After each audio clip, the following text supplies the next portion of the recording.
Thank you, sir. Good morning, and let's call the Finance Committee meeting to order. This is Wednesday, June the 27th, and it's 9 o'clock. And now we'll have the roll call.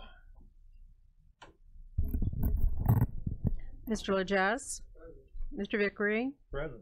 Mr. Washington, Mr. Stauffenberg, Mr. Hess, Mr. Mulcahy, Mr. Scott, Mr. Seroy, Present.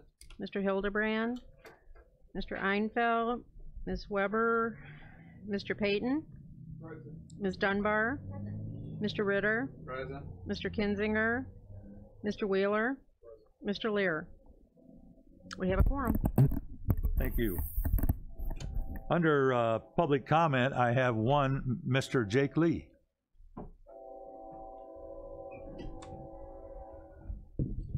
Well, good morning. Thank you, Mr. Chairman. I just wanted to take a few minutes because I'm kind of buried in the agenda, and I know that this will pass or be discussed before I get an opportunity to comment. But I did email the board the fiscal policy and procedure manual notes that I had regarding that document, simply because there are some concerns with the process, the procedure, the language in the document, and some of the perpetual infringements on the auditor statute that continues to happen as a result of that document. And so I would like to urge that this body would strongly consider voting against approving this measure until all of those issues are ironed out. Some examples of this would be just the first paragraph of it. You know, we used to have it say that we were under a county board form of government, and no such form of government exists. It's commissioners, it's township, and it's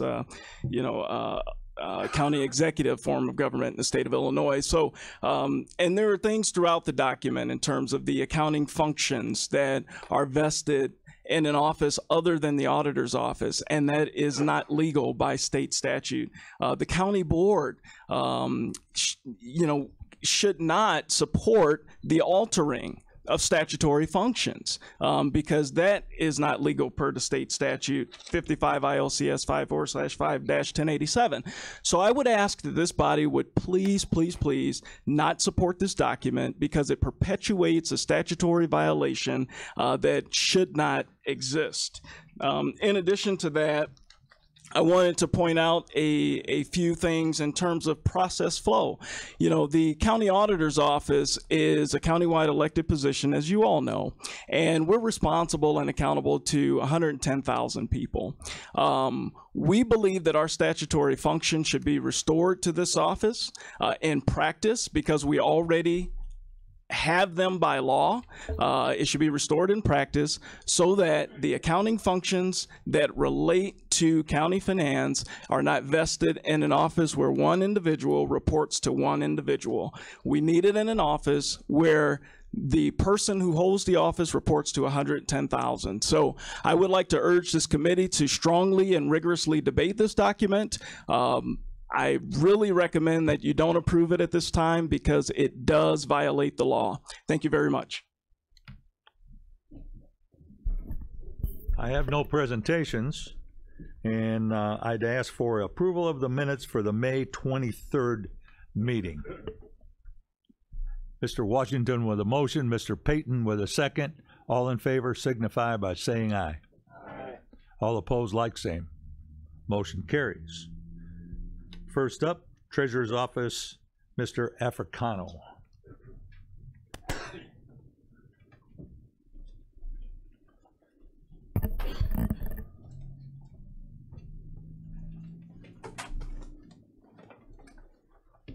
I'll need a motion to accept the County Treasurer's report. And combined. Mr. Seroy and Mr. Legess.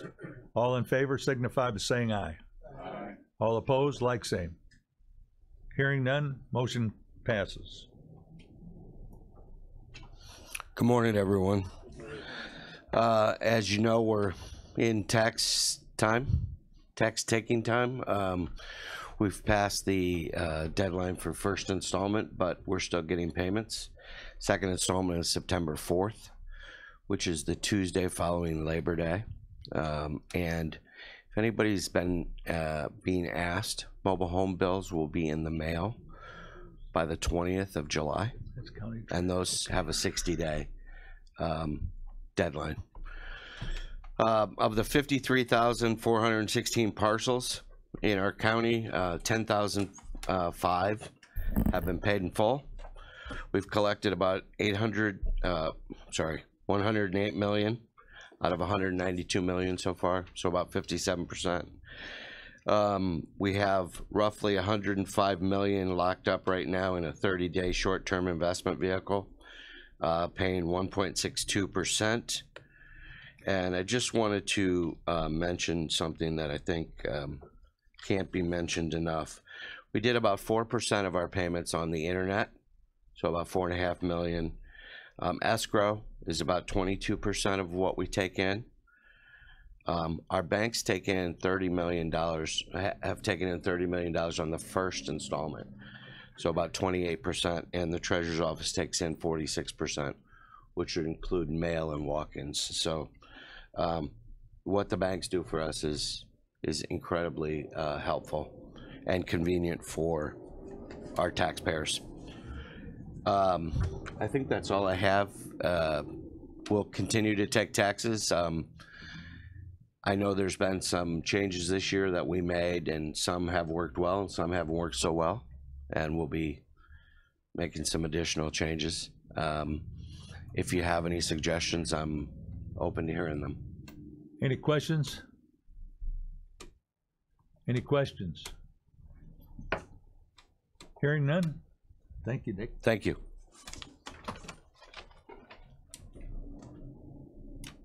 Finance Department, Steve McCarty.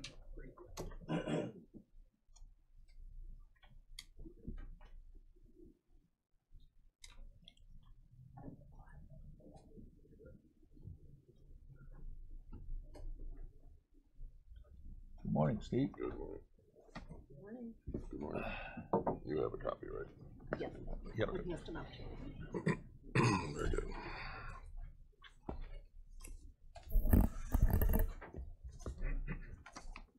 Good morning. Good morning. We're going to start out with our cash flow analysis. This morning, I believe everybody had their packet with the agenda today. Hopefully a chance to review. You know, in the past years, I think it's fair to talk about all the improvements. And in past years with this document, we've discussed some very difficult financial situations, and you know, I think it's prudent to discuss improvements, not as a discussion of everything's good, we can sit back and relax, but as everything's much better and we need to sustain this course for as long as possible. So I draw your attention first on the first page under the May of 18 actual column to the accounts payable number of $1.3 million. And then ask you to flip to the May of 17 on the back side and look at 1 year ago at the end of May last year. We had accounts payable of 3.7. Can I look at that? Also, while you're on looking at 17, look at April of 17, and we had to do an additional $1 million borrowing with the highway during that month. And in 2018, in the same months, we did not do additional borrowing, and we did with less TAW as well. So that's a significant change in 1 year, and it's showing up on our cash flow, as well as, you know, the fiscal year-end report, the CAFR, the audit report that we looked at, the draft last month, you know, the final this month to approve. You know, we looked at projections last month, but as far as our month-to-month, you know, cash flow, where we're sitting with our vendors, that's a significant change. So the things that have significantly impacted. One, the River Valley Detention Center agreement, the new agreement there, the additional and the entire program with the bed rental program, and also, you know, the running of department heads running, you know, very lean budgets after going through the cuts that have been that we've gone through, all, you know, all contributing together. So just wanted to point that out. That's a significant change and needed to be identified. And going through, we've extended this out through October, showing the TAW payments, the property tax distributions. Those are estimates from a year ago. So it's, you know, obviously up to Treasurer Nick Africano as far as the, you know, dollar amounts and the timing of those distributions and from the collections. And we've got a model built out to the mid of 2019 at this point, as we continue to watch all these new trends and estimate out going forward, and for cash flow. So just wanted to take a minute to you know, identify that and discuss that with the cash flow and update. I don't know if there's any questions with the cash flow model. Any questions on the cash flow analysis?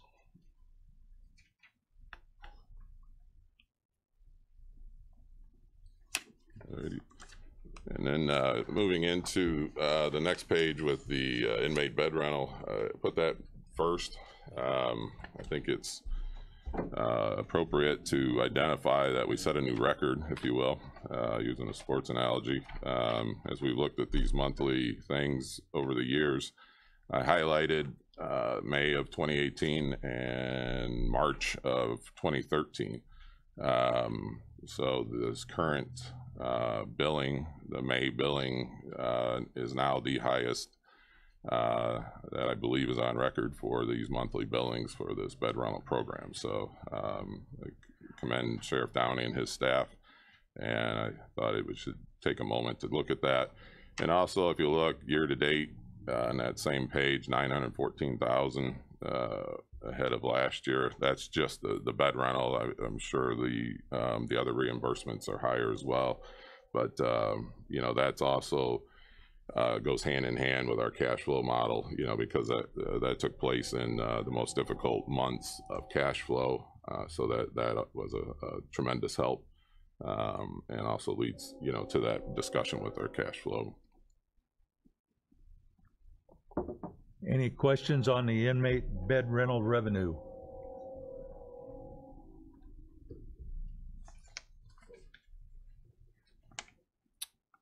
We also had a significant increase in our sales tax, monthly sales tax, compared to a year ago, and that's trending 150,000 higher in the first 4 months. So that's a nice trend.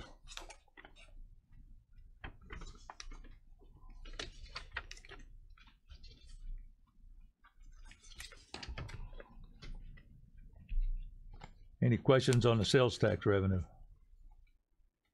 And I'll let y'all just take a look if there's any other questions with the regular monthly things. Those two had significant changes. Did we So. pass this report?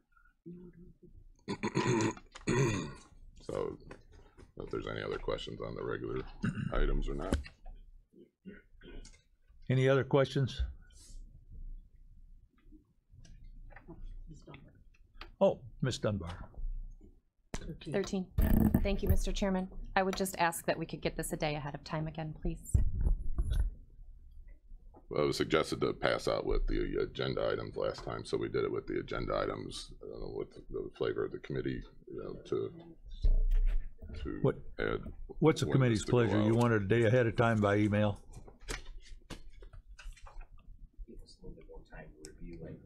I don't have time to look at something. I can't even ask intelligent questions about it because I have 3 seconds to look at it before he presents it. Committee, okay, Mr. Sirois. Thank you, Mr. Chairman. Thank you, Mr. Chairman.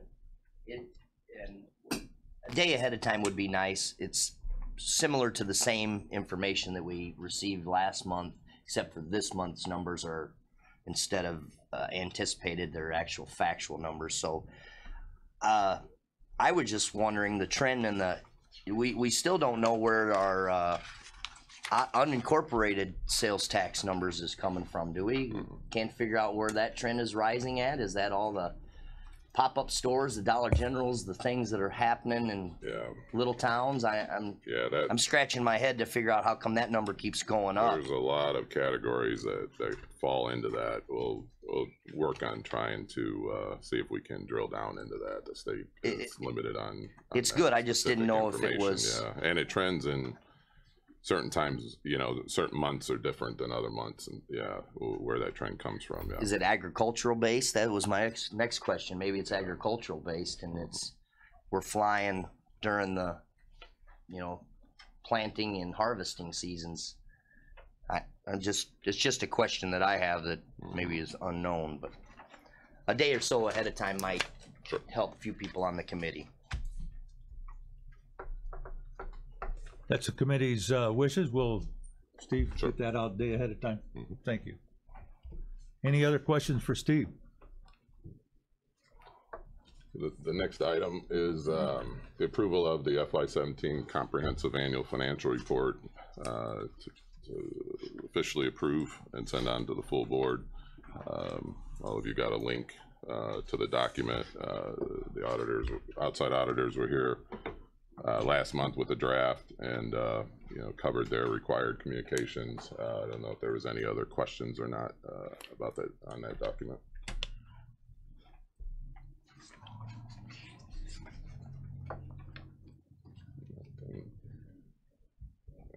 You need a motion on that? We need a motion on that.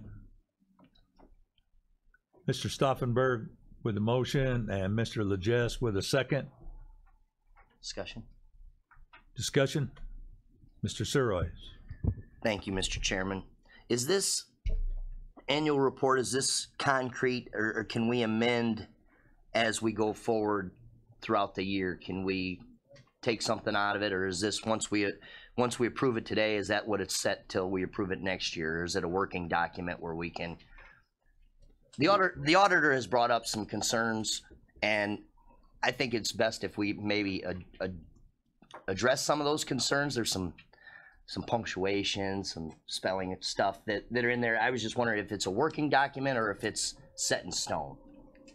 The document now is now set. It's already been filed, but because of law with the SEC, we have to do it by May 31. But Okay. all those items have already been addressed, for Okay. the final, yeah. All right. But as far as that's the timing thing, Chairman Wheeler is. Yep. Chairman Wheeler. Thank you, Mr. Chairman. We're conflating two issues. The auditor was questioning the financial policy. This is the audit. I'm sorry. I just want to make sure this is the one that's already filed, and we'll get to the other. Any other discussion?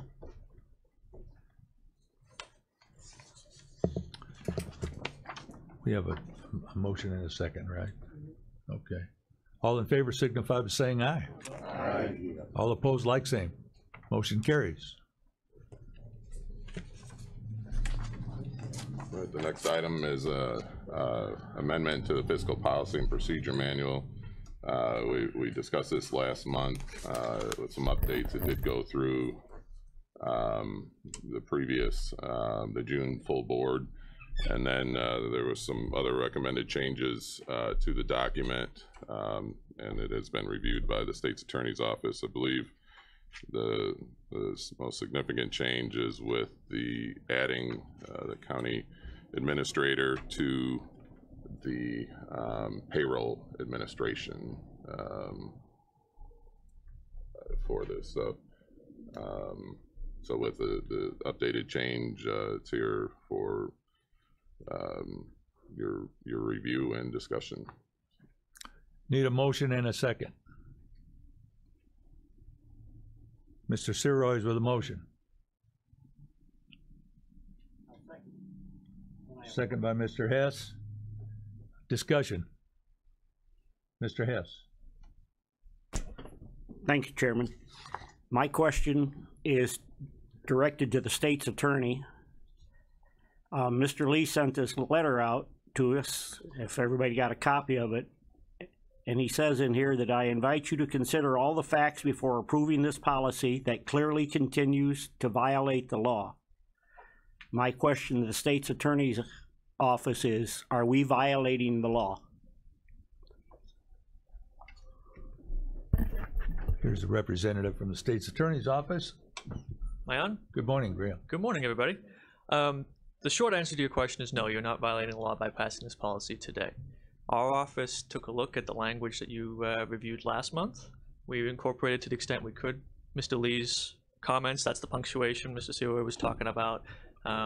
He had some language changes he'd like us to consider, and we did so. In terms of his concerns regarding the statutory duties of his office, we have an opinion that the statute is ambiguous as to what general accountant means. So we asked the Attorney General for some clarification on that issue. We have not heard back from the Attorney General at this point. So it might be the case that when we do receive some guidance from the Attorney General, we have to come back here and audit this policy. However, at this point in time, we see no reason why this policy would be illegal. Thank you. I don't know if that answers your question at all or not, but Yes, I want to be Thank you. as specific as I can. Any other questions? Any other discussion? Mr. Legess. Why don't we wait till we get an Attorney General's opinion? I mean, why pass something we may have to change? Why not wait for the opinion?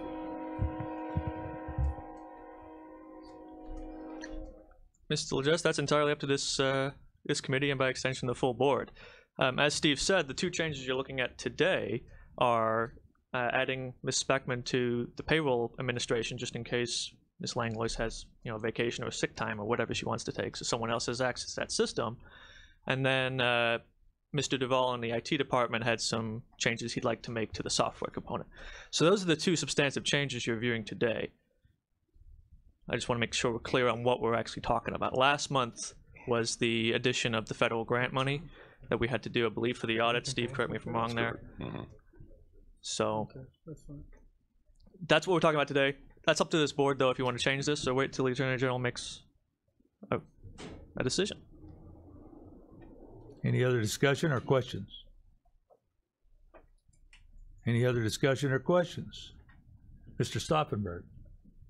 Chairman, Graham, what's usual the time frame for to get back to you?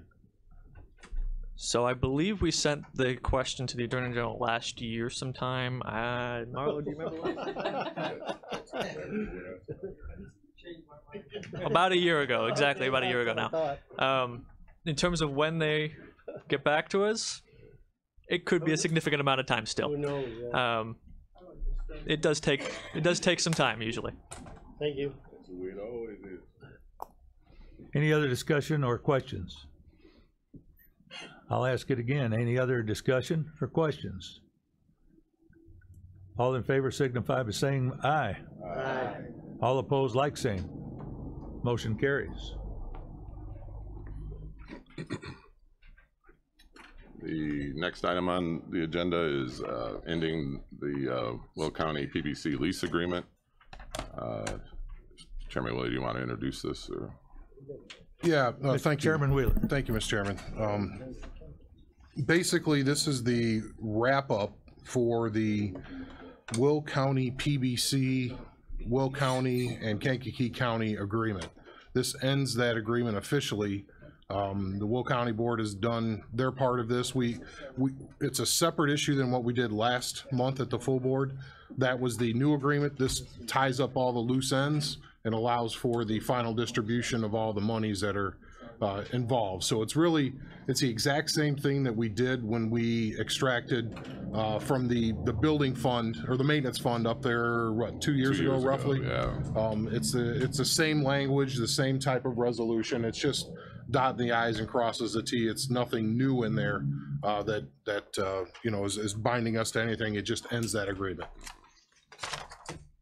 And if I may add, from the original bond agreement and intergovernmental agreements, the Will County PBC was also involved with the building and that whole process, and some of those funds were reserved for capital improvements, and this not only ends that agreement, but approximately what we know right now, about $225,000, they'll come back, and that'll have to be reserved for capital improvements on our end. But this is the final step of dissolving the entire original resolution. Before we move forward, let's get a motion and a second. Need a motion and a second. Mr. Mulcahy with a motion, Ms. Dunbar with a second. Any other discussion? Any other questions? Any other discussion or questions? This is a roll call. Mr. Legess? Mr. Vickery? Aye. Mr. Washington? Mr. Stauffenberg? Mr. Hess? Mr. Mulcahy? Mr. Seroy? Mr. Payton? Ms. Dunbar? Mr. Ritter? Mr. Wheeler? Motion carries. All right, then the final item is the purchase of a new copier printer and a request for a proposal. This is for the finance department. The reason we're going to do an RFP is because the workforce board has agreed to split this potential purchase, and they have agreed, and now I'm bringing it to your attention. I don't know if some of you noticed some of the printouts that you are looking at, and that's done with a new I'm going to lose it right now, the toner, thank you, that goes in. That's about a week and a half old, and it looks like the toner's wore out. So the printer is our printer copier is 10 years old, and it's not capable of doing report level copies any longer. We've had Martin Whalen out looking at it numerous times. The sorters stopped working, the stapler stopped working. So it can basically function if another department needs it as a backup. But we're talking about approximately $3,000 as part of our split, and we're basically looking for permission from the finance committee to start that RFP if you're in agreement to split the cost with the workforce board. And the reason we have to do an RFP is in part of the fiscal policy and procedure change that we did last month, because it's partially federal funding. There's a bid procedure that is required, so it'll take a little bit longer to do. It's it's not a lot of money, but it is an expenditure. We're first asking for permission. We will bring back the results of that to you, for approval. So this is basically permission to start that process at this point. So. Mr. Washington with a motion, Ms. Dunbar with a second. What do we need here? Just a voice vote? Just a voice vote. Just to get started at this point. Yeah. We're just asking to take out we're not spending bids anything for at this point, a copier.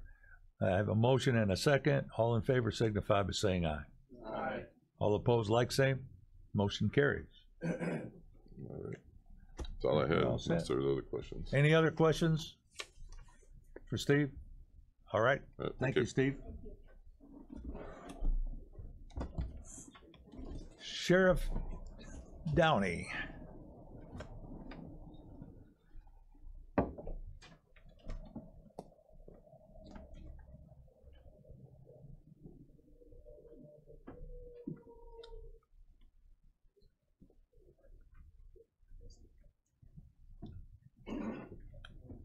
Good morning, Sheriff. Good morning.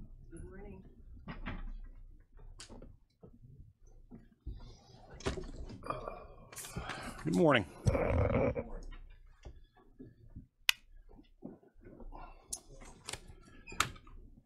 All right, the monthly update, as you saw earlier, our ICE numbers are staying steady, which we anticipate not changing anytime soon. Things are going fairly well. Our staff is doing a great job, and ICE is very appreciative of the work they do. And we have been approached to house more ICE. However, we're unable to. We've been approached to house additional U.S. Marshals inmates, and unfortunately we were unable to. We continue to reach out to anyone who will listen in DC about finishing our phase 3. In no way, shape, or form do I personally, and I think this board will agree, do we want to look at doing phase 3 ourselves, and if things happen to go south, we then burden our local taxpayers with the cost of a finished shell that is empty. So I think it would be bad business for us to look at that option, but I think it's good business to look at other entities who may need that area, and if they want to finish it, I am available 24/7. So you saw the numbers through May 31st. We are up over $900,000 from where we were at this time last year. We're averaging $838,000 per month or thereabouts. I actually think that our numbers and Steve's numbers are actually fairly close, so that's a good thing. Projected out to be just slightly over 10 million for the year, and that 838,000 equates out to 27,948 or $45 per day average for our out-of-county inmates and detainees. On our staffing levels, our full-time correctional officers are at 129. We have 10 part-time officers, which do help with days off and vacations and helping our full-timers get a day off that they obviously deserve. We have 1 on light duty, which is a work comp case. We have 2 off on medical leave under FMLA, and we have another one off on work comp. And then we have, at this time, we have no one who is deployed overseas through the military. So we have had those in the past. Everybody is back at this point. Not to say that won't change by the end of the year. Some of our military personnel are getting deployed, so we obviously will monitor that as well. Our second agenda item, I guess, is our corrections overtime. This has obviously been an issue specifically over the last couple of years. In fact, we have actually kind of been told that the reason we're not hiring deputies is because of corrections overtime. I don't know if that's accurate or not, but that's what we've been told. But I want to give you a little history on our overtime and where it's come from and what we do, because as you saw in the finance report, we actually have our own little bar graph of overtime now. So corrections feels honored to have that as part of the finance report. And obviously we monitor that very closely.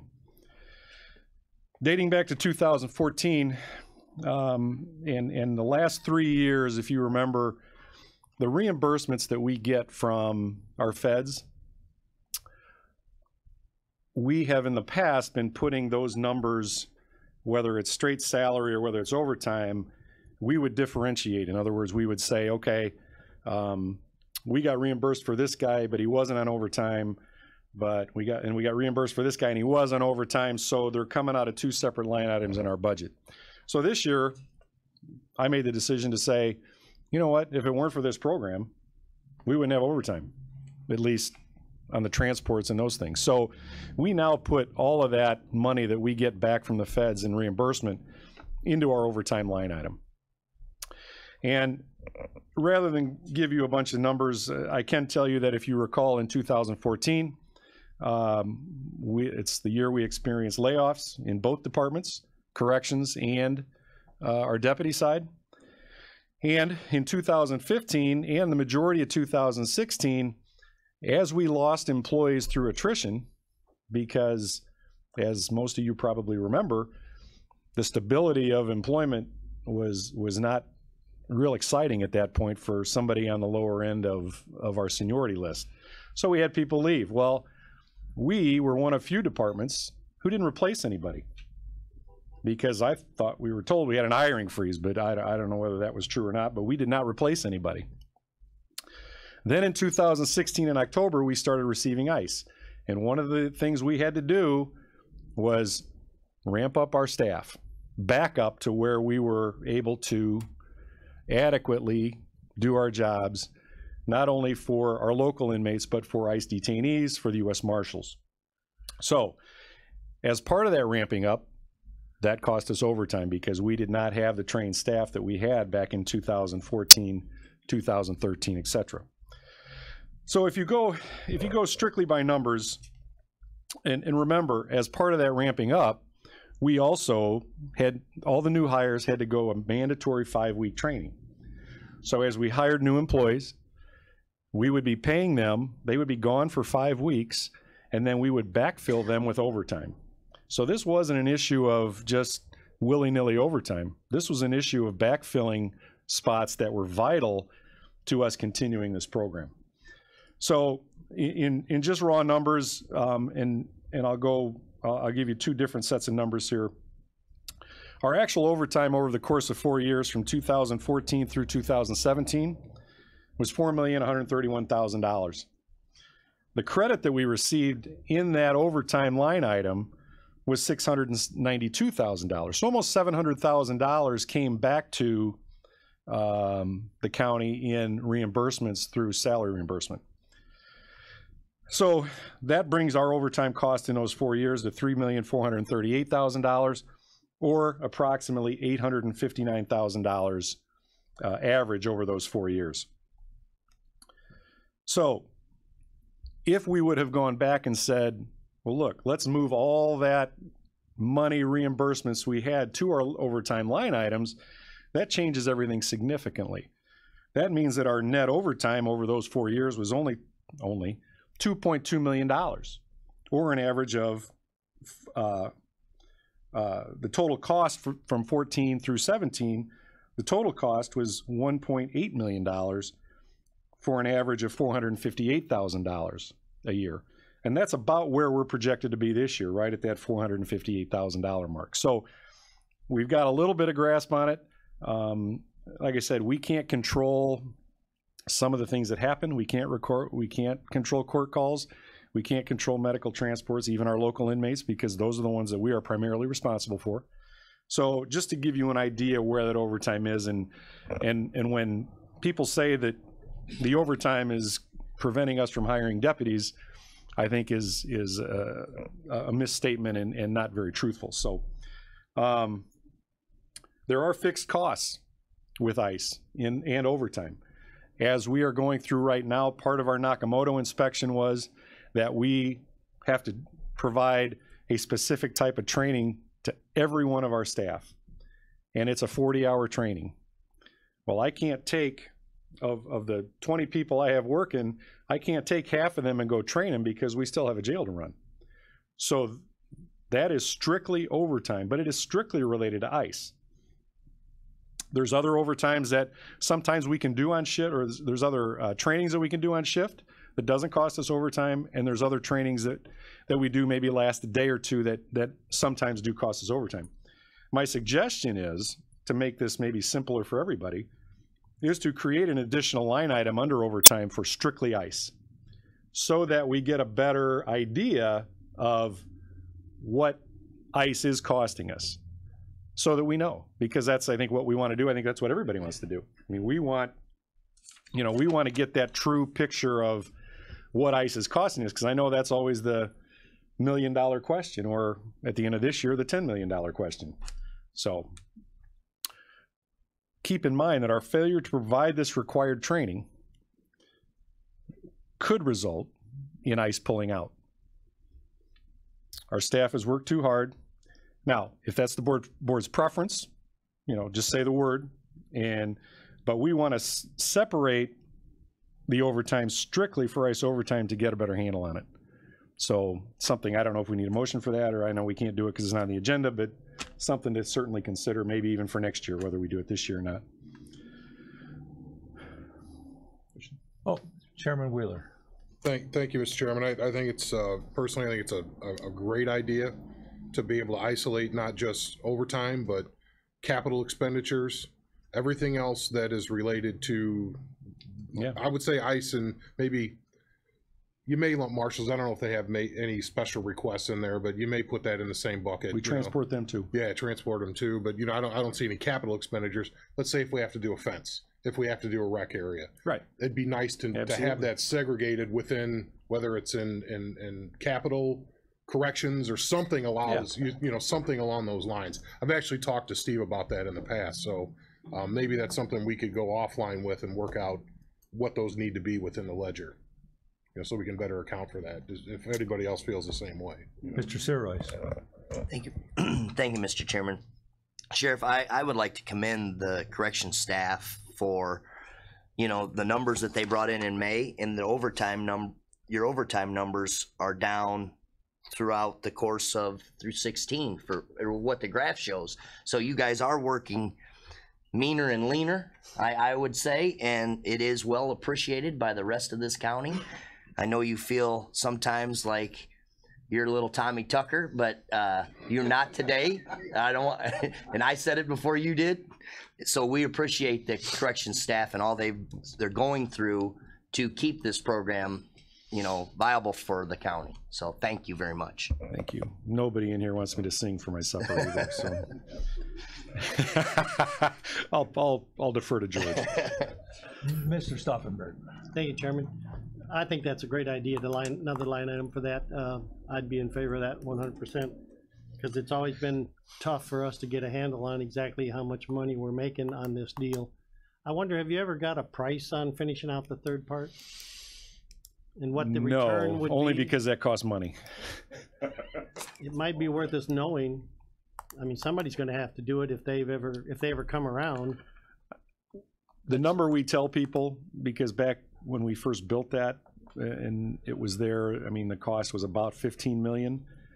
I'm guessing all the conversations I've had with people that would remotely be interested, I say anywhere from 20 to 25 million.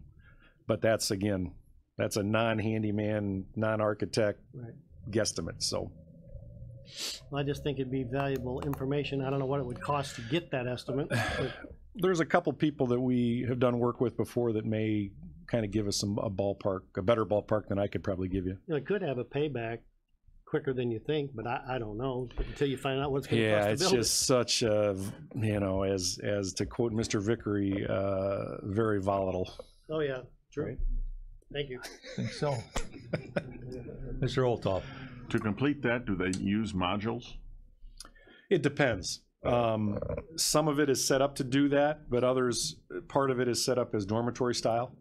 So it would be a mixture, because obviously we would need some, as we call them in the business, hard cells, but something to keep people separate. Mr. Hess. Thank you, Chairman. When we put that addition on, though, all the power and everything is back there? Power, the sewer, plumbing, all that is already it's all in that there. building. So yeah, the estimate back then would be, and I don't know that would change, was approximately 11 months to complete. Right. So if we started it today, we would be done by May of next year or close to it. Even if we started it in December, the advantage is they can work inside right away. Weather would have no influence on them working. So, second part of my question, my comment is, back in 2015, I think at Criminal Justice, we discussed with all the layoffs and everything what the overtime was going to do to us. Mm-hmm. But nobody at that time wanted to hire anybody back, and we could see. Would you say your average was 1.3 million? How many deputies correctional officers would that have been? Yeah, right. I mean, yeah, and there's some. There's a fine line, I think, when you start getting into overtime cost as opposed to time and a half versus paying benefits, and so you try to factor that number in, because full-time employees are going to more than likely, although a lot of our younger people must be on their parents' insurance, because most of our young people do not take the benefits. We also discussed the deputies the way the revenue went down on tickets, Yes, everything else, you know, Right. it's right. I agree. the old statement, you have to pay to make money. Yep, spend money to make money. Yep. Any other questions or discussion here? Mr. Snipes. Oh, Mr. Snipes, sorry. Thank you, Mr. Chairman. I think we discussed some time back the issue of overtime.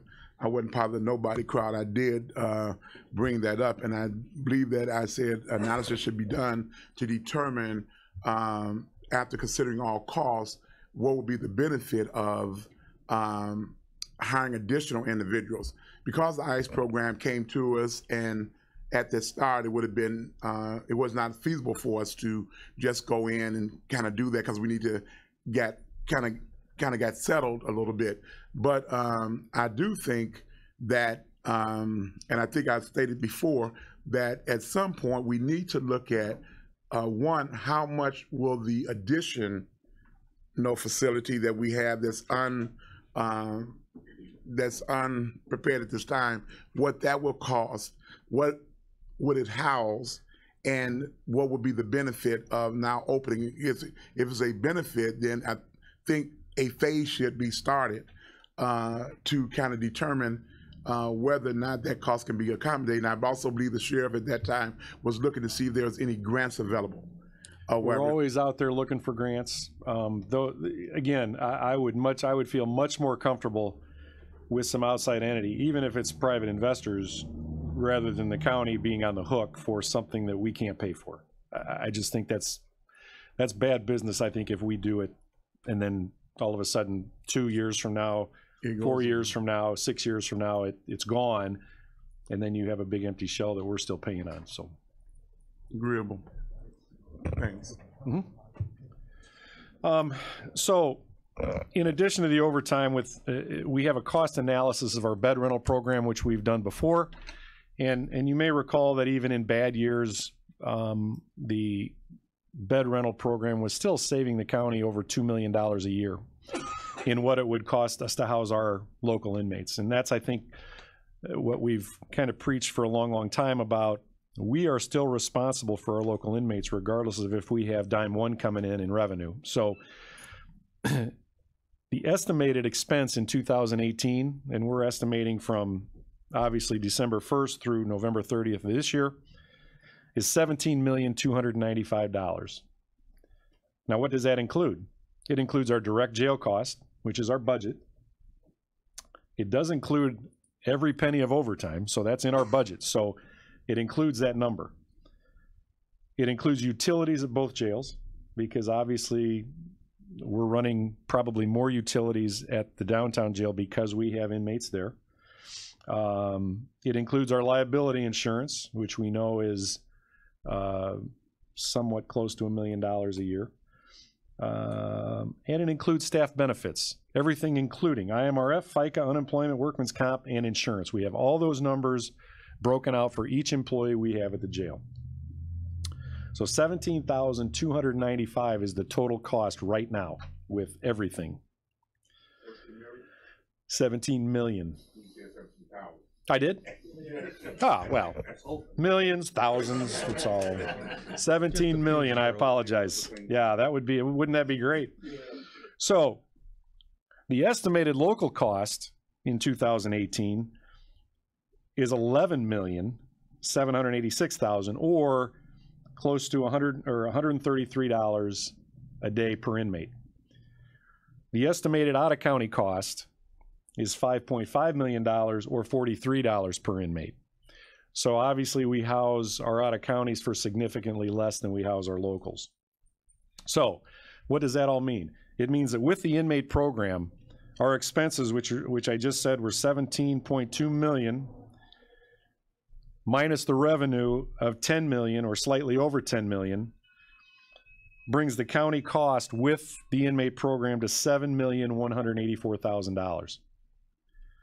Without the inmate program, the expenses are $11,786,000, with a guest revenue of about $100,000, $111,000, So our county cost would be $11,675,000. And again, that includes everything, utilities, benefits, everything.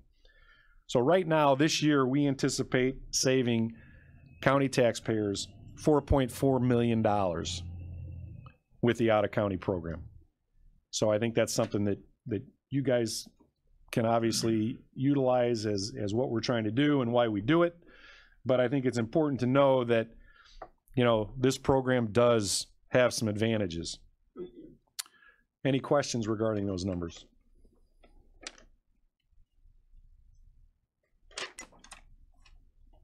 So why do I tell you that? Because I am looking at our patrol side. And I'm here today to ask you to consider adding deputies to our staff. In December 2014, some of you may remember that we were forced to lay off 15 deputies. At that time, we had 58. After we laid off 15, we were down to 43. It's now June of 2018, and we're still at 43. I've shared an article with you before from 1986 in which then Sheriff Bill Scroggins was asking for 5 deputies to bring the number of deputies to 47 from 42. We're 32 years later, and we have 1 more deputy in 2018 than we had in 1986. Our calls for service are probably triple of what they were in 1986.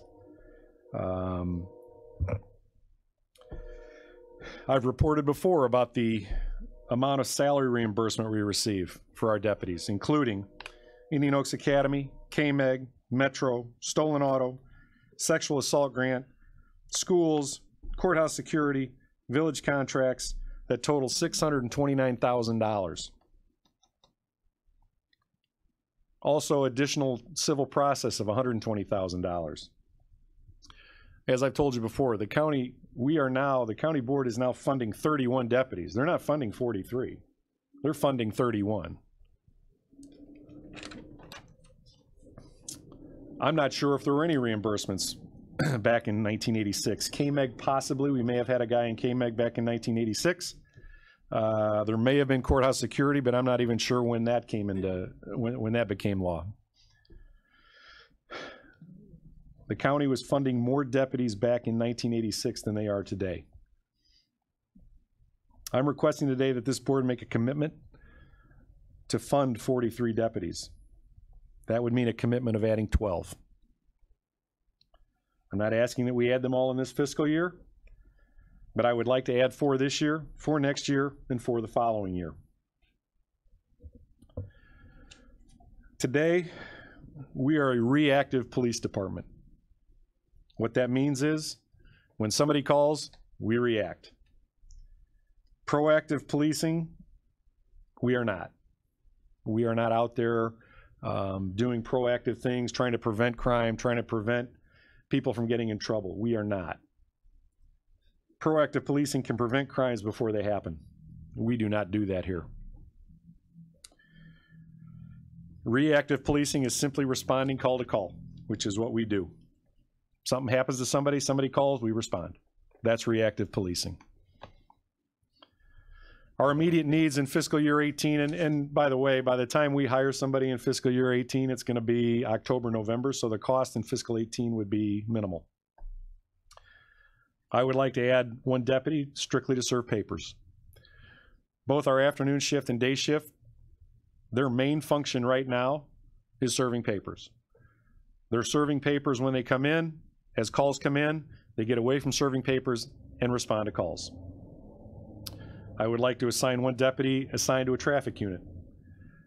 We need to slow people down in this county. People are crazy, and we see it all the time.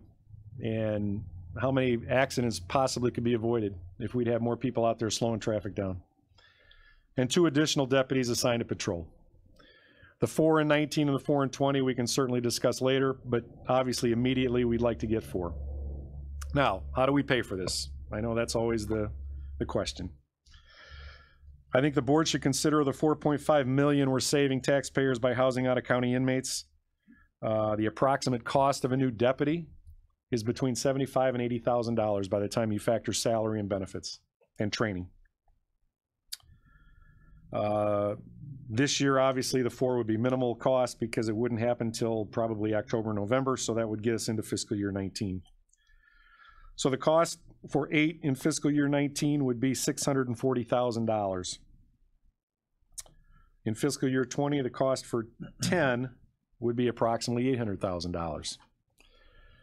In fiscal year 19, the $640,000 number would amount to 14% of what we're saving taxpayers annually. And that amount, that $800,000 cost in fiscal year 20, amounts to 18% of what we save taxpayers annually. Some things to consider. We have all heard about the opioid problem. Every municipality has it, every county has it, every state has it, the entire nation has it. We as a county have done nothing to combat this problem. Yeah, we got a grant. The coroner, I know Eric's here, the coroner has done outstanding work in getting money for education. He's been out, he is educating people. We have done nothing as far as enforcement. We're working with the state's attorney to do some things, but the resources are so limited. But we have done nothing as a county to combat the opioid problem. Our deputies have been dog paddling since 2014. We aren't able to schedule crime. We have no, there is no time frame. Yeah, you see all these numbers where crime happens at this time of the day on this day. You know, those are just averages. Those aren't fact. They happen anytime, any day, and you know, there's just nothing that we can do to combat that. Remember in 2014 when we laid off deputies and correctional officers? Previous administration has wasted money on, significant money, on courthouse architects and landfills. And deputies and correctional officers were sent home. So, just a sidelight, I'll leave that to the board and wait to hear back. Any questions? Mr. Stolen, or Mr. Sirois. I've been called worse. Thank you, Mr. Chairman. Sheriff, how many deputies you have that are getting close to retirement, or do you have any within the next 3 years that might be retiring out? I have one leaving in July, next month. And after that, I may have one next April, but after that, I'm not sure. Okay. But all that would be doing would be replacing. Two in the next 3 years, or yeah, your estimate? Okay. Thank you. And I appreciate you starting the discussion on getting more deputies, because the county, there is a need for that. No doubt. So no doubt about it. We will do our best to continue that discussion. My last thing on the agenda is Mr. Hess. Thank you. I don't think we can do anything here, but if you bring that back to criminal justice, be next or after the county board meeting, and we could refer it back here for hiring. Second part of the question is there any lateral people out there that might be interested? There's some. I mean, we have changed our merit commission rules to allow us to accept lateral applications all the time. So there's no set time where we're taking lateral applications for the next 2 weeks. It's ongoing. Yeah, I mean, they're out there, but the cost savings there. Cost savings would be training. Yeah. Yeah, certainly. And that's the 3 guys that we've hired to replace retirees have all been laterals. So that saved us a lot of money. They'll be going on the street a lot faster. They're already, they've been on the street. They've been doing a great job for us. We got real lucky with our laterals. So I suggest we bring this back up with criminal justice and bring it back to the finance department. Let's see with a blessing. Mr. Payton. Thank you, Mr. Chairman.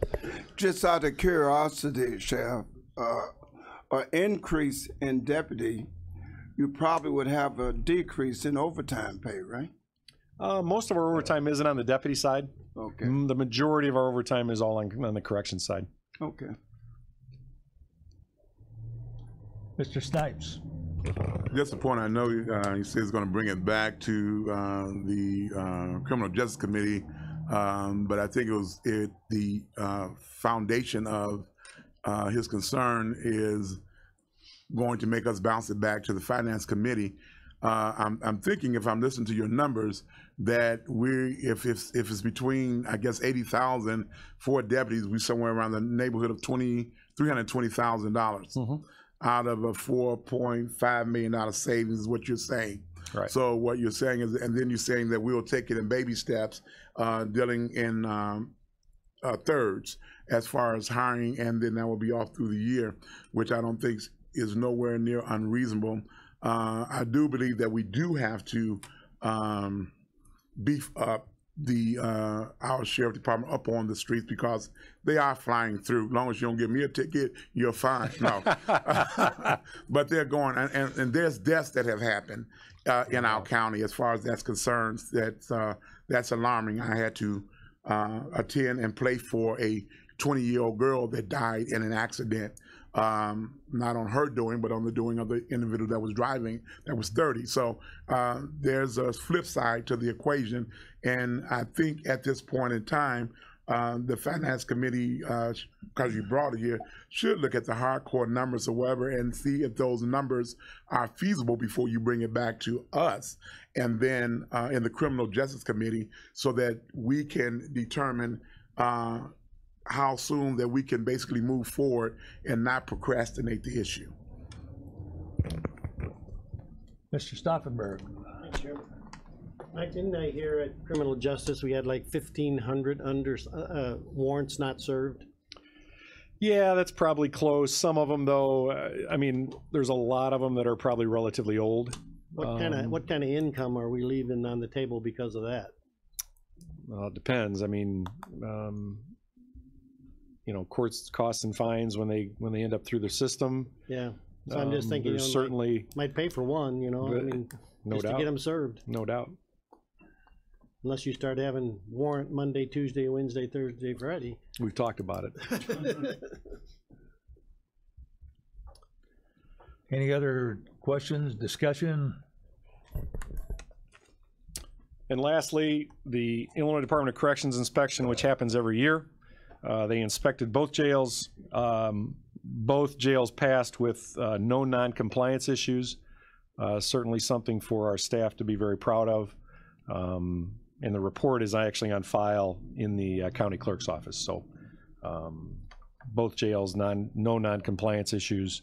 And again, after all the ICE inspections that we've had, we far and above exceed Illinois County jail standards. So that's all I got. Okay, any other questions or discussion for the sheriff? All right, thank you. Okay. Mr. Lee.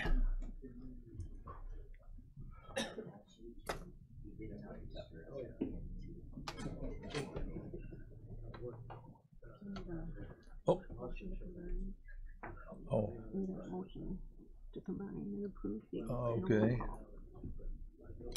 I will need a motion to combine and approve Mr. Lee's reports. Mr. Payton with a motion. Mr. Sirois with a second.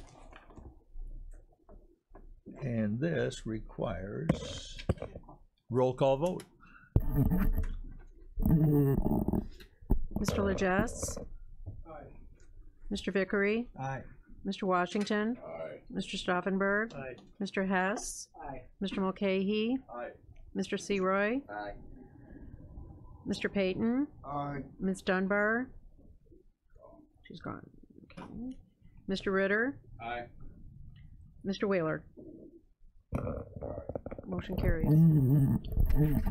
I would say one thing. I think yesterday I tried to download that report and it came up, couldn't reach the server or something. So, but today it works. So when I looked this morning, I could get your report. Oh, okay. Just a comment there. Okay, well, good morning, everyone. Thank you, Mr. Chairman.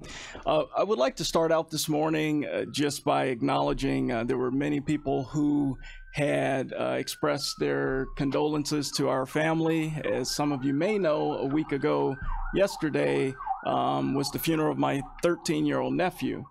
And it obviously has been a tough time over the last couple of weeks. And one of the things that we were working on as we were making the arrangements and so forth was I realized how expensive funeral flowers and arrangements are.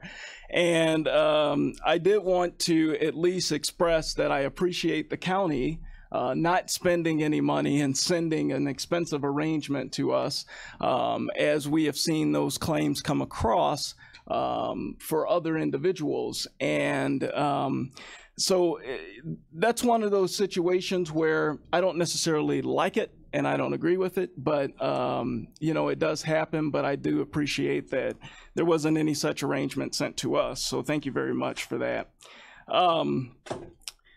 The monthly update, monthly claims. The only issue that we really have that our continuous audit activities has exposed, I emailed out yesterday, has to do with travel. And travel has been a situation that we've seen issues with for a long time. And last year in July, my intent was to actually present on it, to give people very specific instructions as to how to calculate the GSA schedule, different things like that. But I basically was told that it was handled, and but we continue to see issues. The issues before us that I emailed out are about $1,200 that we don't believe are allowable expenses. The burden of proof is not on the auditor's office, it's on the individuals who spent the money. And we do our analysis and we provide that feedback. And so it's the pleasure of the board with whether or not you allow it. It was charged to a credit card, so it's already paid for. It is not a reimbursement that we would issue a check for, because in those cases, generally, what's not allowable isn't reimbursed. But with a credit card expense, then you really have no control over that. So anyway, you have the details, and that's the claim issue that we have there. With the circuit clerk's 2017 audit, I guess I would just get into that. I did want to point out that I have not seen the audit report that was conducted this past year or the year for that matter, or 2016's report.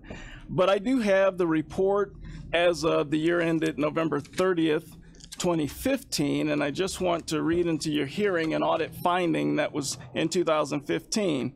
Condition: there's a lack of segregation of duties in the bookkeeping function, and there are inadequate checks and balances to mitigate the lack of segregation of duties. Context: the bookkeeper has the ability to prepare deposits, perform daily balancing procedures, prepare checks for signature, override information in an automated system, and prepare monthly bank reconciliations and financial reports. And I'm going to skip down a little bit to the recommendation. Consider having management or someone outside of the department regularly review bank reconciliations, monthly closings, and daily balancing procedures, and document such review.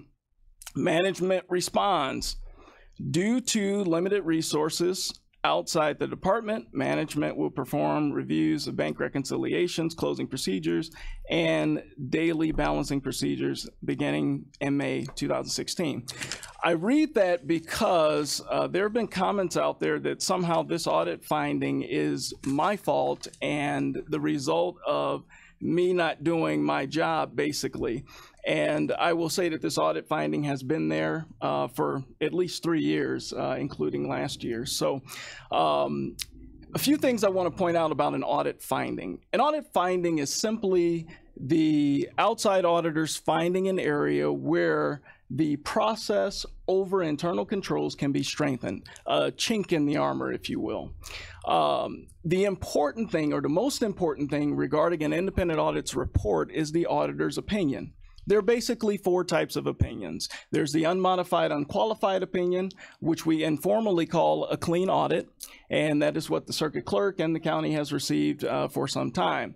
There is the modified opinion, where the auditor will say, in our opinion, these financial statements present fairly in all material aspects, except for those two words are what qualifies the audit, and it becomes a modified opinion, meaning there was some deviation from GAAP, generally accepted accounting principles, or some other significant accounting change that took place that may not have been disclosed properly.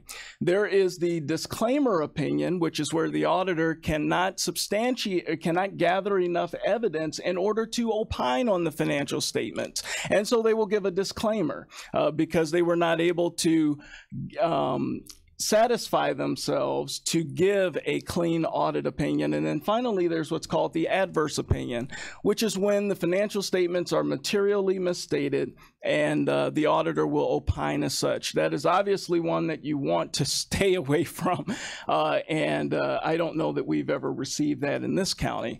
But I will say that when it comes to the audit, the independent auditor's report, the opinion is what is the most important thing. That's not to say that findings shouldn't be addressed and shouldn't be followed up on, and there shouldn't be processes and procedures put in place, but that is not what's going to jeopardize grants, what's going to jeopardize any of the other significant investments and so forth in the county. It's that audit opinion that will jeopardize those kinds of things. Or if in the emphasis of matter paragraph, there's going concern language, that will negatively impact that. So I did want to point out some of those things as well as it relates to that. My intent now is the same as my intent then, and that is we want to provide those services of auditing and bank reconciliation for the circuit clerk and for other departments who conduct them. The problem is that the auditor's office has been gutted. It has been devoid of resources.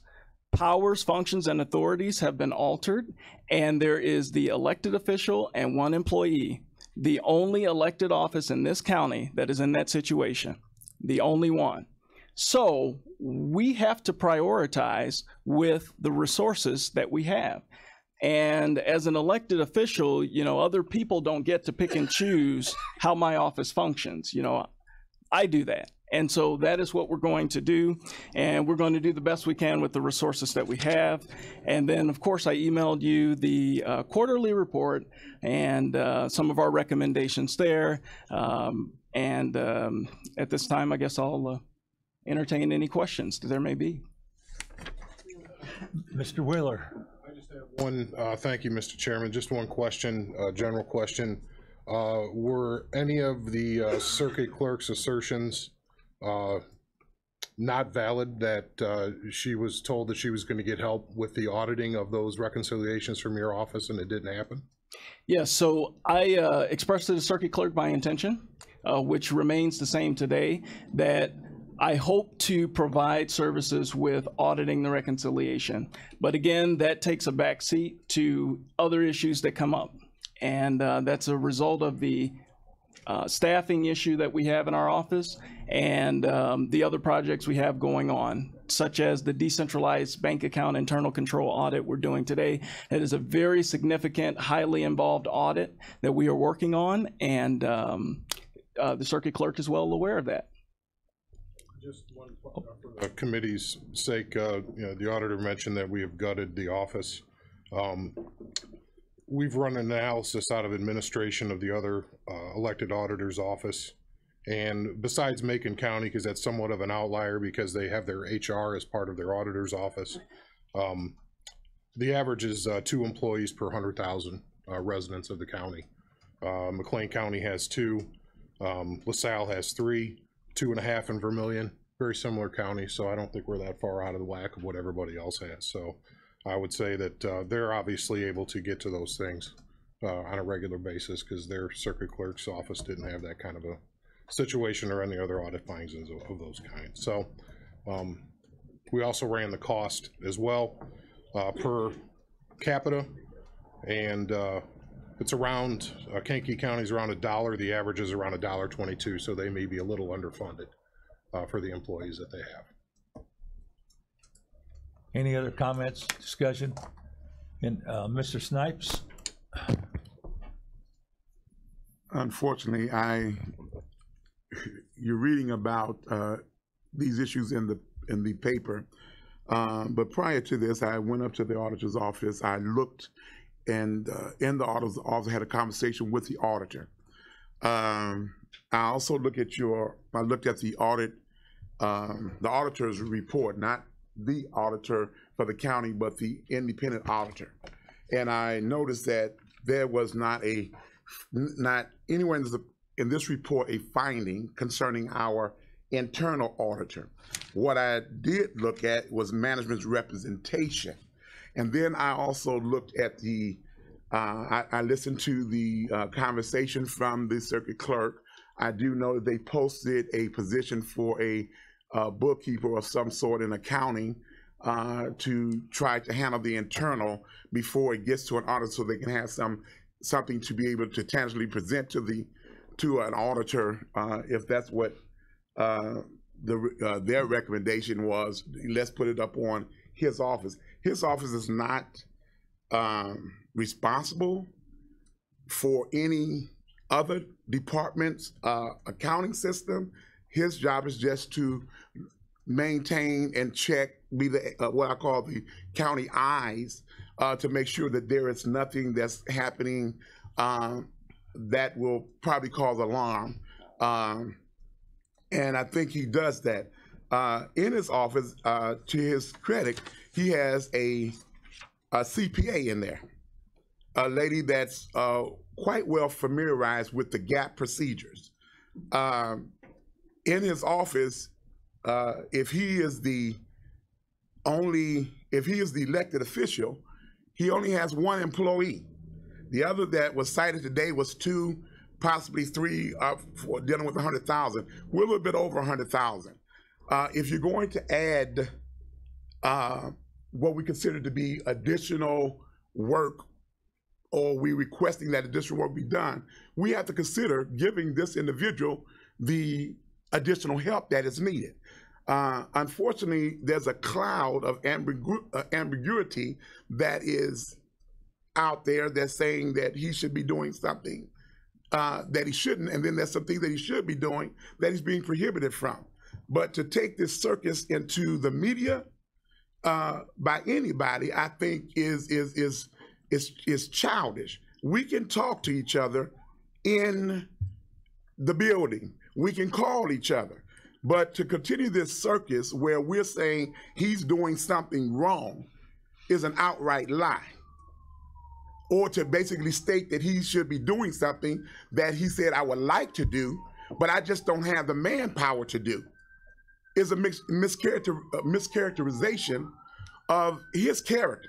And I think we need to walk with some type of integrity before we go screaming out into the media saying what someone is not doing. I hope that this is never done again, but if it does, then I'm going to address it a little stronger, because I thought that was very unprofessional. I think it's almost like a political suicide attempt to do something. Whether you say it is or not, that's the public perception. And the calls that I'm getting from constituents, from pastors and things of nature saying, what's happening, Snipes? And I'm saying, certainly it's not at that level. He's doing his job. And if you want him to do it better, then you fund it and put the people up in there. But don't take this circus out into the street. That's just my comments. In a housekeeping issue here, the second quarter report for fiscal year 2018 has been dispersed, and we need a motion to put it on file. Mr. Washington, Mr. Legesse with a second. All in favor signify by saying aye. Aye. All opposed, like same. It'll be put on file. Okay. Yes, sir. Thank you, Mr. Chairman. Thank you. Now, other business.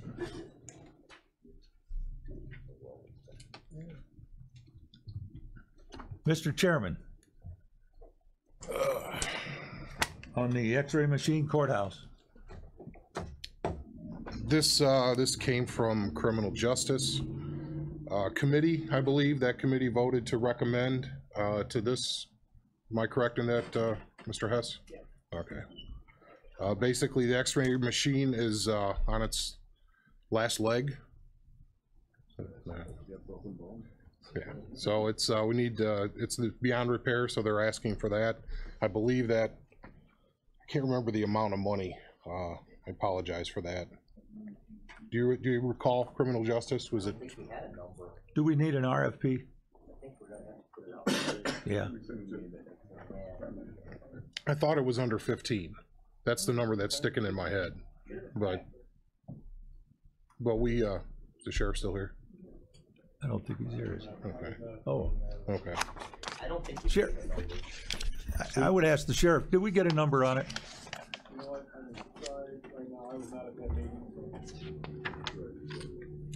We had a Yeah, number he on wasn't the other there. one, for the probation, but we didn't have a number for the one that was in the courthouse that Right. we needed to replace, so. Well, let's move it along to one stage, and let's get a bid on it. Mm-hmm. Or do you want it, what's the committee's pleasure?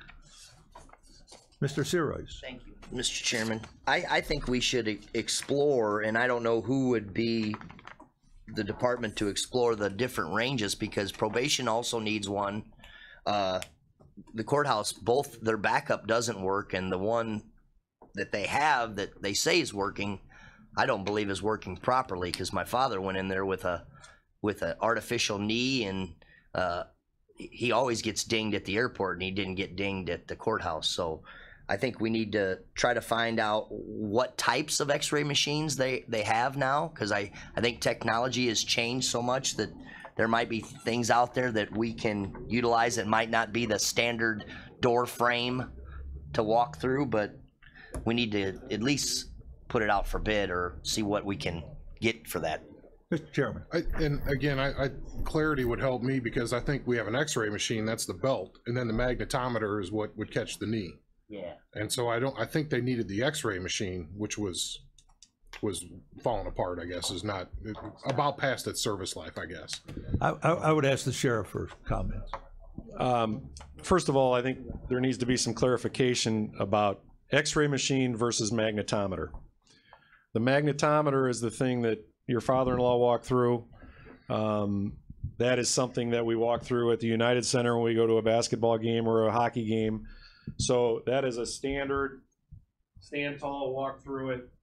The x-ray machine is that piece of machinery that sits off to the side, and you take your purse, bag, whatever else you carry that you put through there, your change coins and all that slide through there, or they actually go around. But any bags or anything that you're bringing in, coats, all go through that, like at the airport. Yeah. So the magnetometer is the big, tall thing that we walk through. The x-ray machine is what our deputies take and slide bags and things like that through. So, and I'm still trying to get a price. Okay. We need a magnetometer for the probation and an x-ray machine for courthouse. Yeah, I think. I have a price. $24,498 for a new x-ray machine, which is the thing we put the bags through. $6,775 to fix the current one or the backup one. So we would like to buy the new one, fix the backup, because when those things go down, then we have to put another deputy up there to start searching everybody coming in. So. What's the committee's pleasure? Let me ask again, what's the committee's pleasure here? I'll make a motion to get it. Okay. Mr. Hess with a motion. Mr. Mulcahy with a second. Is this for bids? Is this for bids or? Yeah, we gotta have bids, I think. Yeah, I think we need to put it out for bid. Put it Mr. out Hess, for is your bid. motion to put it out for bid? Okay. Mr. Mulcahy, for bids? Yes. Okay. That's what my second. Okay. The sheriff has provided us some prices, but I guess to satisfy the committee, we need to get some bids. A couple things that I think you should consider before we put this out to bid. I don't even know what company we're dealing with. It's the same company that has provided the same one in the courthouse since we've been doing it. It is somewhat of an emergency because if this thing goes down, we're back to hand wanding, hand checking everything. It's going to cost us overtime. The X-ray machine is under the $25,000 limit, which I think is our limit to send something out to bid. So I would consider that. It was lower than that. Committee's pleasure. Purchase? Okay. Mr. The Mulcahy, limit's 30. Oh, the limit's 30. Mr. Mulcahy. So if we do them independently, we can do it that way. Right. The X-ray machine and the magnetometer. Right. Okay, so the motion is for the X-ray machine. We have to. Okay. And that's underwater anyway. Is that the one we repair? Oh, that's for the Clarification. Oh, the repair on the magnetometer. No. Okay. No, it's just X-ray. Just the X-ray. To purchase the new one. Purchase the new one and fix Okay. the old one. Okay. That's for the installing. State your motion, Bones. That we purchase the new X-ray machine for the courthouse, and then on a separate one to repair the old one so we have the backup for the $67.75. Okay, are you in concurrence, Mr. Mulcahy? I am. All right. And we need a roll call vote.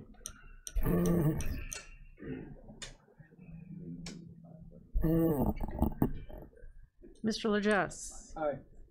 Mr. Vickery. Aye. Mr. Washington. Mr. Stauffenberg. Mr. Hess. Mr. Mulcahy. Mr. Seroy. Aye. Mr. Payton. Aye. Mr. Ritter. Left. Okay. Mr. Wheeler. Aye. Motion carries. Now, on the magnetometer.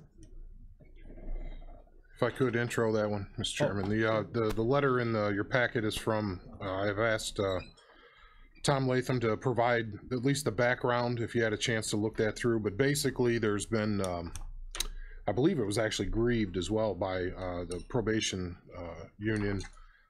They've had situations where people have had weapons on them in their probation visit, guns, knives, box cutters, etc. The only time they find them is when they're putting the cuffs on them. So you don't really know what's going in there. Other than that, there's been situations where people have been entering the building and using the first floor washroom as a shower. They walk into naked people standing there in the bathroom. So that's it's not a good situation. So the request, this was maybe 5 months ago, was to start to analyze these costs. There is a HR cost as well that we can talk about at the end of this, but Tom inserted the cost of the glass removal maintenance. Wes worked on this, Wes Andrews, to redo the door, $5,600 or $5,635 to redo the door. The magnetometer is $3,479. I'm not sure why the other one. Let me I'll reserve that later. I think I'm about ready to misspeak on that. $3,479 for the magnetometer, the electrical work $1,500, and then the installation of the phone and the intercom is going to be $1,823.64. Total cost $12,437.64 for the project to make sure that people that come into the building are clean, so to speak. So I think that is probably, and then we have to discuss how are they going to have somebody, that's a whole separate cost to staff that, because they just can't be sitting there, obviously. So there has to be a person with that. Sheriff Downey. Yes, I would just add that whatever security measures are in place, we have not been consulted with any of that. So I think down the road, I think you're going to run into a problem if something bad happens and they ask, well, who designed this? And just making the board aware.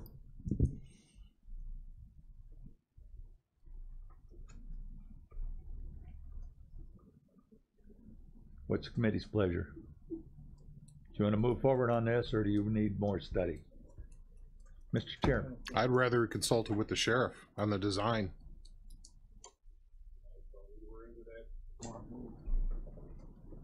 Thank you. Jeez.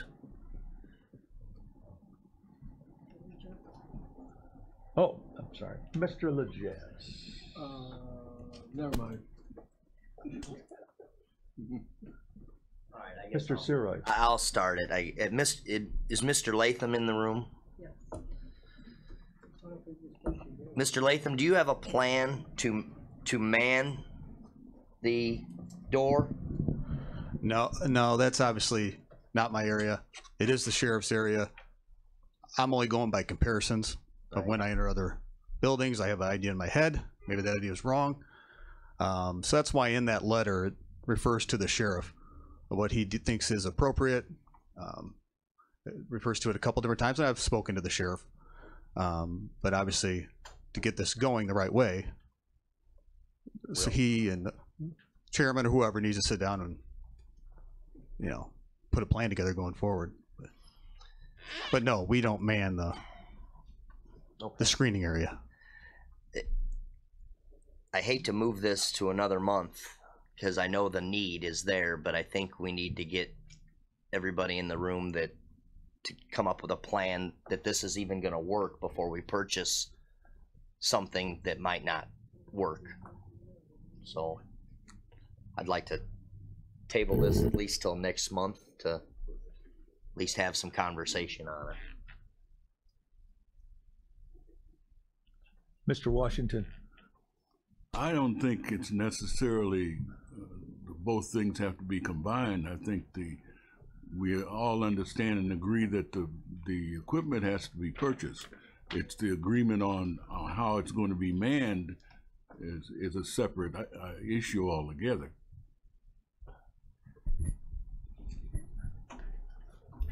I think the sheriff doesn't have the manpower to put, and I think that's pretty much obvious. The sheriff doesn't have the manpower to stick a deputy at probation for the hours because he doesn't have the manpower to do his normal gig. So I think that's all tied into this big ball, in my opinion. I'd rather not tie it into a big ball. I'd rather do it segmented. Mr. Washington. I'd rather see does everybody agree that the equipment is needed? Then why are we tying it up without having a plan for how it's going to be implemented? It's like buying a car without somebody to drive it, George. No, it's not. No, my opinion, it is. If you're going to delay one thing, you're delaying everything instead of just making a purchase of the equipment. And I don't think it's going to take them forever to come up with a plan. We're talking about months here, not a few days.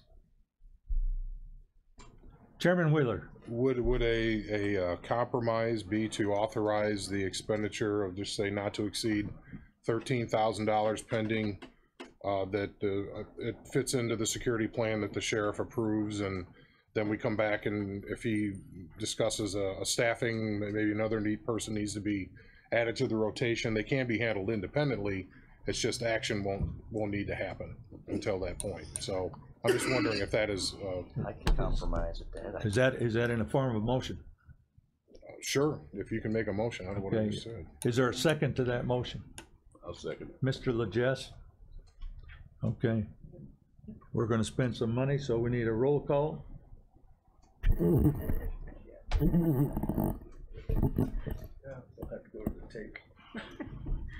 Mr. Legess. Aye. Mr. Vickery. Aye. Mr. Washington. Aye. Mr. Stauffenberg. Mr. Hess. Mr. Mulcahy. Aye. Mr. Seroy. Aye. Mr. Payton. Aye. Mr. Wheeler. Aye. Motion carries. Next on the agenda is 55 LCS 55-1022 emergency purchase for highway department. Should be something in your packet. Yeah. There isn't? Okay. Ain't nothing to that. Yeah, it's. Mark? Okay. Yeah. Good morning, thank you. Each year we buy about $80,000 to $100,000 worth of traffic paint to do our striping on our highways. We normally go through CMS. CMS makes a request to us to give them our quantity in November. We sent that document in. We were trying to find out what the price was going to be and who was to be awarded, and that information was not on the site. We ended up calling CMS, and they did not let the paint contract in time. So on June 14th, I was informed that the locals are on their own. We have to figure out how to obtain paint. They did have their letting. The low bidder was declared non-responsive, so there is a protest. So the contract probably is not going to get awarded till August. I did purchase about $20,000 worth of paint to get us started because we have to get this done in a timely manner. With that award being in August, that's not going to work for us, so I'm requesting this to be an emergency purchase, which according to the statute, if the county board deems it an emergency, we can go ahead and do it. I pay for this out of motor fuel tax. IDOT approved that motor fuel tax authorization back in January. I did contact the district, and they are in concurrence that it would be an emergency purchase. Need a motion. Mr. Stauffenberg with a motion, Mr. Legesse with a second. Roll call vote. Any discussion first? Any discussion or question? Okay. Mr. Legesse? Mr. Vickery? Aye. Mr. Washington? Mr. Stauffenberg? Mr. Hess? Mr. Mulcahy? Mr. Seroy? Mr. Payton? Mr. Wheeler? Motion carried. Next on our agenda is the creation of Transportation and Economic Development Project Coordinator position, which is grant funded. Before we go any further, I'll need a motion and a second, and then we'll go to discussion. Mr. Seroy with a motion, Mr. Washington with a second. Discussion. Mr. Chairman, just for sake of introduction to people who aren't on PZA, this position is funded by an MPO grant, something we've gotten for those part of PZA better 25 years or so, however long it's been. It's been forever that we've had that grant. This was an unused portion of that. In discussions with both CSL Bering, the mayors of Bradley, Bourbonnais, Economic Development, Mayor Nugent as president and CEO of the Alliance. The CSL and other businesses have transportation issues surrounding their expansions, and in this juncture, the main problem we have is communicating between all of the mayors, the county, who is the lead because CSL is in the county, and IDOT, the Route 50 corridor, up by Nucor, all of the transportation stuff that's going on. It requires a full-time person to coordinate all of these projects between what the company is asking for, what IDOT needs to have happen, the MPO, all the mayors, and the county and the planning department. So in a moment of agreement, which is rare, between all mayors and the county, we all agreed that this would be a good way to go about making sure that businesses have the infrastructure they need to expand as far as transportation goes. So the enterprise zone agreed to fund above what is up to $30,000 above what is necessary for this position, and the county's stake in it is the benefits. That's all we are paying out of the county, is the benefits for this position. They would be a county employee. As such, they would have to be approved by this committee and the full board as part of the Economic Alliance agreement. So their office would be here at the county. They would have planning responsibilities with transportation, but also act as this really high-level coordinator for it. As long as the grant is available, basically, this is how long we see this happening, because this expansion is at least 10 years. And as I said to the other mayors, and they agree, we don't want lack of dedication and a point person on this to be a reason why this doesn't become everything that it could be. So that is about the best way I can explain it. Any other discussion? Any other discussion? I'm sorry, Mr. Snipes. The creation of this Transportation Economic Development Project, I believe it stated it's going to be grant funded. Hopefully in the language it sunsets if the grant is, once the grant sunsets. That way we're not stuck with an employee, and I'm sure that's probably going to be in there.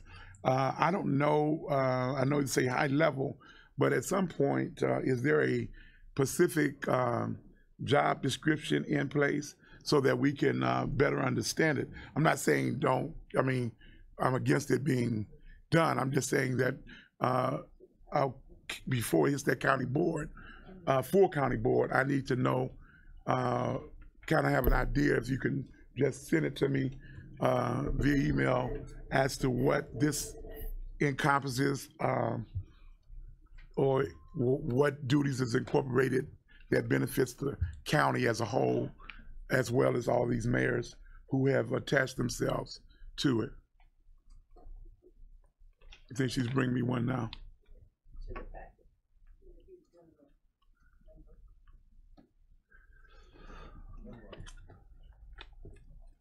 Any other discussion or questions?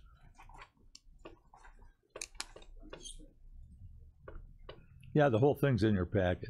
And by the way, if I could just sure. Maybe mention that in the Economic Alliance Intergovernmental Agreement, it says that pending funding, blah, blah, blah. So yes, we are covered if the grant goes away. Yeah. No discussion, no, okay. It's a roll call vote. You can sign that. Mr. Legess. Mr. Vickery. Aye. Mr. Washington. Aye. Mr. Stauffenberg. Aye. Mr. Hess. Mr. Mulcahy. Aye. Mr. Seroy. Aye. Mr. Payton. Aye. Mr. Wheeler. Aye. Motion carried. Next on our agenda is a housekeeping issue, approval of the VAC's monthly report. Mr. Legess with a motion. Mr. Washington with a second. All in favor signify by saying aye. Aye. Okay.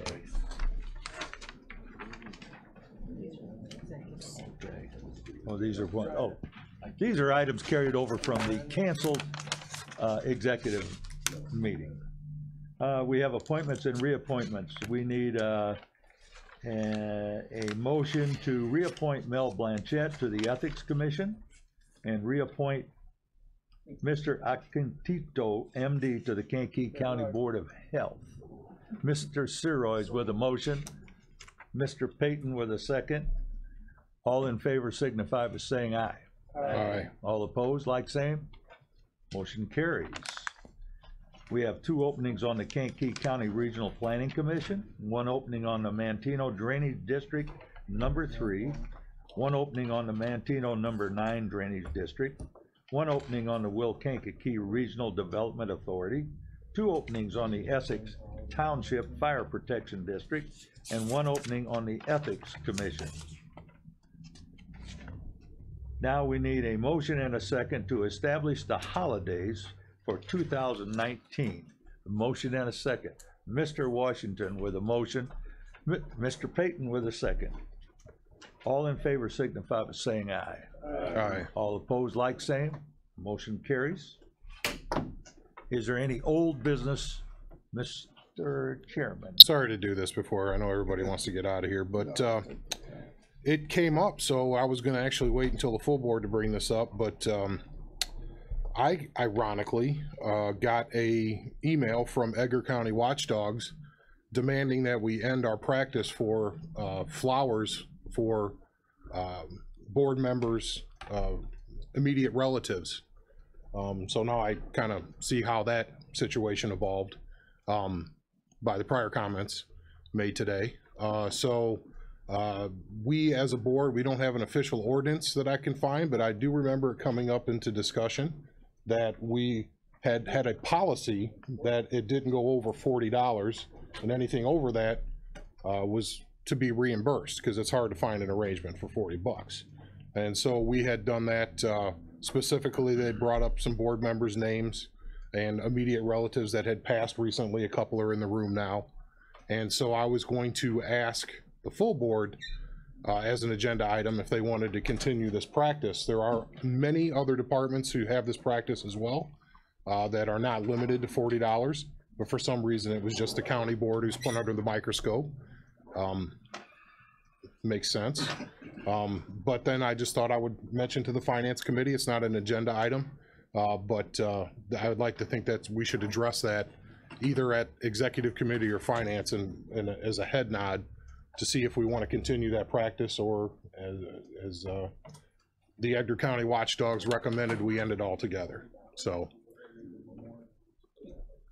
I'm not looking for a vote, but if you would like it to go back to another committee, that would be. What's the committee's pleasure on this issue? Because I know we've discussed it from the committee. Yeah, we've discussed it. I just didn't. I want to formally address it and have the board make a decision.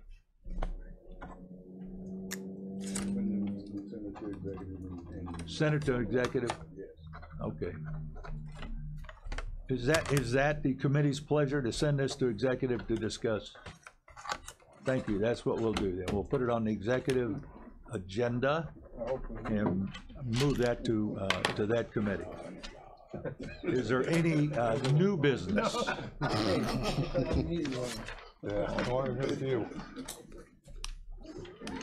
Any new business? I'll ask it again. Okay, if not, Mr. Legess. Yes, I'd like to make the motion to adjourn.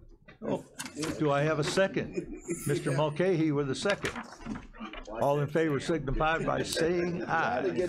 Aye. All opposed, like same. Meeting is in adjournment.